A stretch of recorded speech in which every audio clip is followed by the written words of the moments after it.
She worked for 41 years, assembly line, second shift. 2 jobs for 6 of those years when the kids were in middle school and the mortgage was underwater. She paid into Social Security every single paycheck, never once complained about it, because she understood the deal. You put in it one day, they give it back. Her name is Carol. She's 73 years old. She lives in Akron, Ohio. And this month, for the first time in her life, she could not pay all of her bills. Not because she was reckless, not because she made bad decisions, but because somewhere between Washington, D.C. and the Persian Gulf, the deal got broken. Nobody told Carol. Nobody held a press conference to explain to 70 million Americans collecting Social Security that a war 7,000 miles away was about to systematically drain their value. That's what this video is about. The deal that was made. The deal that is being broken. And exactly who is doing the breaking. To understand what's being stolen, you first have to understand what was promised. Social Security is not a government handout. It is not charity. It is not welfare. It is a contractual arrangement, a mandatory savings program backed by the full faith and credit of the United States government that every working American has been paying into their entire career. Since 1935, when Franklin D. Roosevelt signed the Social Security Act into law, the deal has been consistent. A fixed percentage of every paycheck you earn goes into the trust fund. In exchange, when you reach retirement age, the government guarantees you a monthly benefit that reflects your lifetime of contributions. That guarantee is why people endured decades of payroll taxes without protest. That guarantee is why a 68-year-old factory worker in Gary, Indiana can retire without fear. That guarantee is the bedrock. Right now, in March of 2026, there are 70.6 million Americans receiving Social Security benefits. That's not an abstraction. That's more people than live in California and Texas combined. These are people who are done working, done earning. They cannot go back and add more years to their career. They cannot renegotiate. They planned their entire lives around this number, this monthly figure, and now that number is quietly, systematically losing its power to protect them. And the reason why requires us to follow the money. Not to Wall Street this time, not to the Fed, but to a war that Congress authorized without ever once asking, what does this do to the people back home? Here is the fiscal reality of the United States going into 2026. America is already spending more money on interest payments for its existing national debt than it spends on its entire defense budget in a normal year. Let that settle. We are paying more to service the debt than to fund the military. We were doing that before a single Tomahawk missile was fired at Tehran. Now a war begins. And wars are, among other things, extraordinarily expensive fiscal events. The Congressional Budget Office has estimated that the first year of active military engagement could add $1.5 to $2.5 trillion to the national debt. That is on top of the existing structural deficit the government was already running. Where does that money come from? The government doesn't have a vault. It borrows. It issues treasury bonds. And here is where the interest trap snaps shut. When the government suddenly needs to borrow enormous new sums of money during a period when inflation is already elevated, as it is right now, partly because of the same war driving energy and food costs up, interest rates don't fall. They stay high or they rise higher. Every single percentage point increase in the interest rate on U.S. government debt costs the Treasury hundreds of billions of dollars per year in additional interest payments. So the war creates inflation. Inflation keeps interest rates high. High interest rates make the debt more expensive. A more expensive debt crowds out every other line item in the budget, and every other line item includes the money that flows into Social Security's operational funding, Medicare reimbursement rates, and the cost of living adjustments that are supposed to protect seniors from exactly the kind of inflation this war is creating. This is not a conspiracy. It's not a political talking point. It is simply the mechanical consequence of spending money you don't have during a financial environment you have made worse. The war is literally charging the interest on its own cost to the people least equipped to pay it. 73-year-old Carol in Akron, and 70 million people just like her. Every year, the Social Security Administration announces the cost of living adjustment. The COLA it gets covered by local news stations. Retirees look it up online. It's presented as a positive development. Your benefit is going up. The number flashes across the screen. 3.2%, 4.1%. And seniors breathe a small sigh of relief. Here's what they don't tell you about that number. The COLA is calculated using something called the CPIW, the Consumer Price Index for urban wage earners and clerical workers. Read that name again carefully. Urban wage earners, clerical workers. This index is designed to measure the spending patterns of working-age people in cities.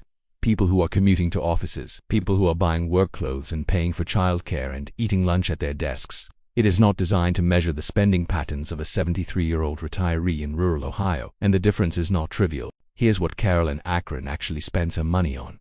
Groceries, roughly 30% of her monthly budget. Utilities, heating, electricity, water, prescription medications, She takes 4 of them: out-of-pocket Medicare expenses, transportation, which for someone her age means gasoline because she cannot take the bus to her doctor's appointments.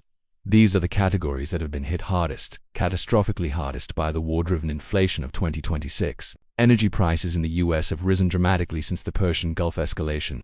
Natural gas for home heating spiked hard going into the winter billing cycle. Gasoline in many Midwestern markets is approaching or exceeding $7 a gallon. The groceries we covered in our previous video on the fertilizer crisis, those price increases are especially acute in the protein and dairy categories that elderly people on fixed diets depend on. When you run the actual numbers for what a typical Social Security recipient spends money on using the categories that actually apply to them, the real inflation rate they are experiencing is not 3 or 4%. It's closer to 9 or 10%. The COLA adjustment covers maybe a third of their actual purchasing power loss. The rest, that's the stealth tax. That's the invisible fee being extracted from every retiree in America to finance a war they never voted for. Let me give you the math in human terms. If Carol receives $1,940 a month, a 3% COLA increase gives her about $58 more per month.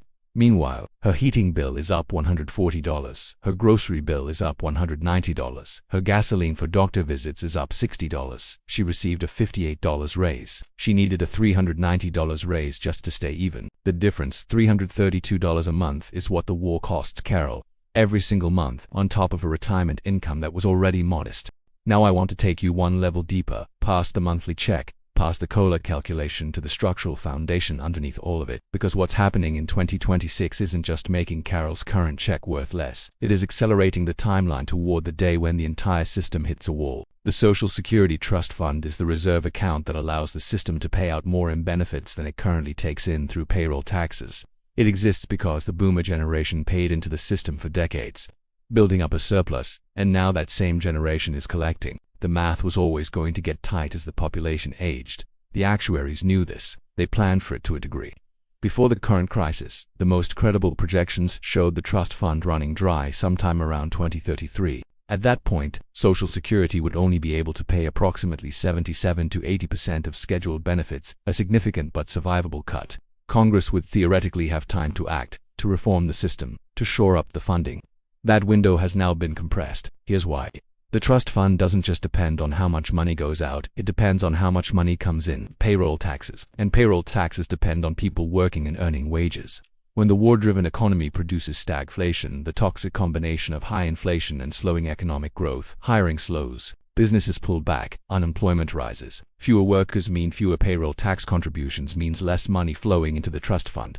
At the same time, the war-driven inflation we've already discussed causes benefits to increase through COLA adjustments, accelerating outflows from the fund even as inflows slow. The trust fund is being squeezed from both directions simultaneously. Independent economic analysts who have modeled the 2026 war scenario are quietly revising their Social Security solvency projections. The new estimates are not public yet. When they are, they will be alarming. And there is one more pressure point that I want you to understand, because this is where things go from concerning to genuinely dangerous. In Washington right now, there are serious conversations, not in public, but in committee rooms and budget offices, about emergency fiscal realignment, about finding discretionary spending that can be redirected to cover war-related costs without a formal appropriation vote. Social Security's trust fund is, in theory, protected from this, but in theory is doing a lot of heavy lifting in that sentence. History tells us that when governments are under acute financial pressure, the sacred protections around social programs become negotiable. They don't call it raiding the trust fund. They call it means testing. They call it adjusting eligibility thresholds. They call it phased implementation of structural reforms. But the outcome for Carol in Akron is the same. She gets less.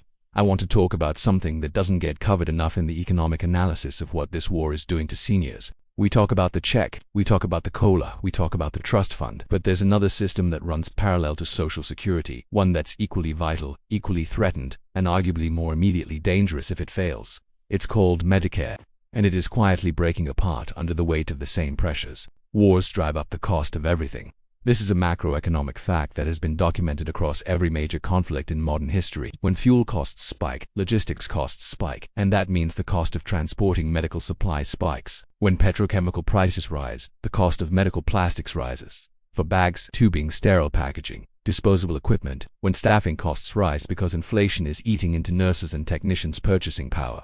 Hospitals need to pay more to retain staff. Medicare reimbursements. The rates the federal government pays to hospitals and physicians who treat Medicare patients are set by Congress and updated on a schedule that has always lagged behind real-world cost increases. In a normal inflationary environment, this gap is manageable.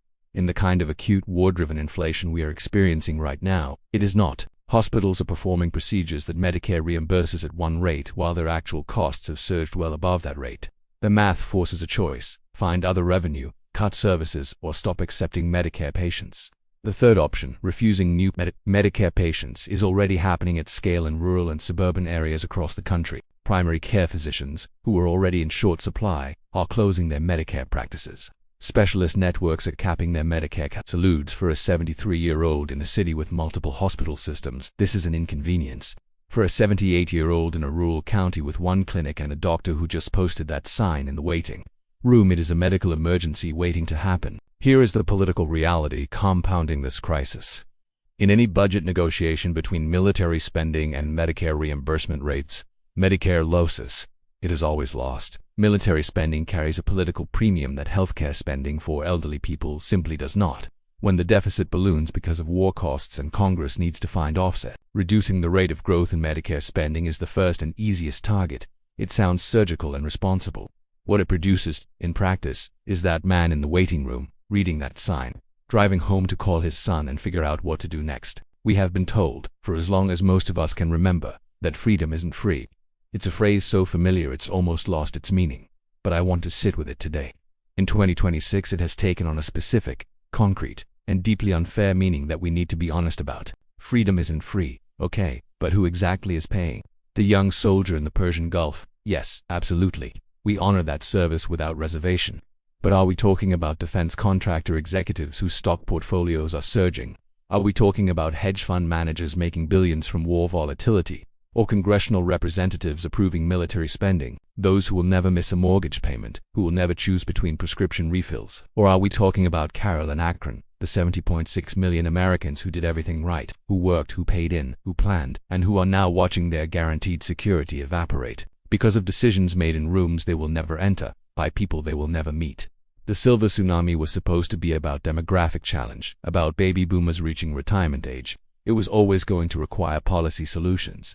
Nobody pretended otherwise. But there is a profound difference between a managed fiscal challenge and what is happening right now.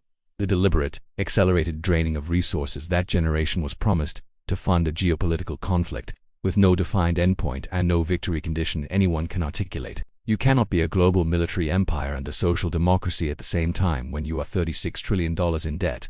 Adding to it at war speed, mathematically, it is not possible. One of those things has to give. And historically, consistently, the thing that gives is the safety net for the people who need it most, and have the least political power to protect it. So what do? Here's my honest answer. It's the same thing I tell every audience I address. You make noise and you make it personal. Call your congressional representative, not an email, a phone call. Ask them one specific question. What emergency legislation are you supporting to protect Social Security COLA accuracy and Medicare reimbursement rates? During the current inflationary period caused by the Iran conflict, make them answer it, put their answer on record, share it, because the only way any of this changes is when the political cost of ignoring it exceeds the political cost of fixing it. Talk to the seniors in your life about what they are actually experiencing, not the general conversation. Not are you doing okay, the specific conversation. What did your grocery bill do this month? What did your heating bill do? Did your doctor stop taking Medicare? These conversations are data. They are evidence. They are the truth that policymakers are successfully avoiding by burying it in aggregate statistics. And document it. That is my ask from you today. In the comments below, tell me your city and state. Tell me if there's a senior in your family or community who is feeling this. Tell me what the specific numbers look like. Because we are building a record, a real, human record, of what this war is actually costing the people who can least afford to pay it. And that record matters. The soldiers on the front line of this war are in uniform, the other front line, in living rooms and pharmacies, and doctors' waiting rooms. That front line doesn't get a ceremony, but it is just as real. Carol in Akron paid in for 41 years. She kept her end of the deal. It is long past time for Washington to keep theirs.